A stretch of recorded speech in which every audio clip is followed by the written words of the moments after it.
ఆస్ట్రేలియాతో match అంటే చాలు format ఏదైనా సరే ట్రావిస్ హెడ్తో టీమిండియాకు సమస్యలు ఎదురవుతుంటాయి. భారత జట్టుకు ట్రావిస్ పెద్ద తలనొప్పిగా కనిపిస్తుంటాడు. ఛాంపియన్స్ ట్రోఫీలో సెమీఫైనల్లోనూ దూకుడుగానే కనిపించాడు. తొలి 3 ఓవర్లలో ట్రావిస్ హెడ్ కూల్గానే ఆడాడు. ఆచితూచి బ్యాటింగ్ చేశాడు. కానీ హార్దిక్ పాండ్యా వేసిన 4వ ఓవర్ నుంచి అటాక్ చేశాడు. లక్ కూడా కలిసొచ్చింది. దీంతో ట్రావిస్ హెడ్తో డేంజర్ తప్పదని భారత అభిమానులు ఆందోళన చెందారు.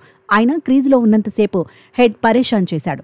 33 బంతులు ఆడి 39 పరుగులు సాధించాడు. ఇందులో 5 4లు 2 సిక్సర్లు ఉన్నాయి.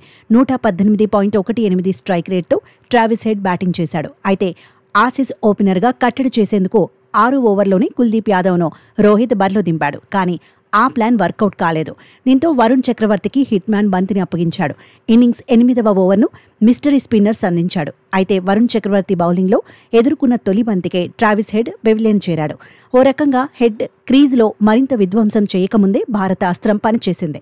వరుణ్ చక్రవర్తి మ్యాజిక్ ముందో ట్రావిస్ హెడ్ నిలవలేకపోయాడు. దీంతో భారత జట్టుకు పెద్ద తలనొప్పి లేకుండా వరుణ్ చక్రవర్తి హెడేక్ టాబ్లెట్ల పనిచేశాడని ఫ్యాన్స్ పోస్టులు పెడుతున్నారు. మిస్టరీ స్పిన్నర్పై ప్రశంసలు కురిపిస్తున్నారు. నిజానికి ట్రావిస్ హెడ్ కారణంగా భారత జట్టు 2 ఐసీసీ టోర్నీలు కోల్పోయింది. 2023 వరల్డ్ టెస్ట్ ఛాంపియన్షిప్ ఫైనల్లో ఈ డేంజర్ ఆటగాడే భారత్ను దెబ్బతీశాడు. ఫైనల్లో 163 బంతుల్లోనే ఏకంగా 174 పరుగులు సాధించాడు. స్మిత్ కూడా సెంచరీ కొట్టడంతో ఆస్ట్రేలియా 469 పరుగులు చేయగలిగింది.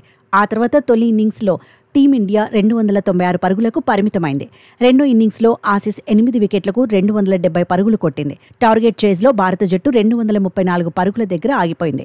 దీంతో 209 పరుగుల తేడాతో ఆసీస్ ఘన విజయం సాధించింది. గత వన్డే వరల్డ్ కప్లోనూ ట్రావిస్ హెడ్ కారణంగానే భారత్కు కప్ దూరమైంది. అహ్మదాబాద్లో జరిగిన ఫైనల్లో టీమిండియా 240 పరుగులే సాధించింది. అయితే టార్గెట్ చేజ్లో ట్రావిస్ హెడ్ చెలరేగిపాడు. 120 బంతుల్లో 137 పరుగులు సాధించాడు. టీమిండియాకు వన్డే వరల్డ్ కప్ను దూరం చేశాడు. దీంతో దుబాయ్లో ట్రావిస్ హెడ్ కోసం భారత జట్టు ప్రత్యేక ప్రణాళికలతో బరిలో దిగింది. ఆసీస్ ఓపెనర్ను అడ్డుకునేందుకు వరుణ్ చక్రవర్తిని త్వరగా దింపింది. అందుకు తగినట్టే మిస్టరీ స్పిన్నర్ ట్రావిస్ హెడ్కు షాక్ ఇచ్చాడు. లాంగ్ ఆఫ్లో శుభ్మన్కు హెడ్ క్యాచ్ ఇవ్వగానే భారత ఆటగాళ్లు సంబరాలు చేసుకున్నారు.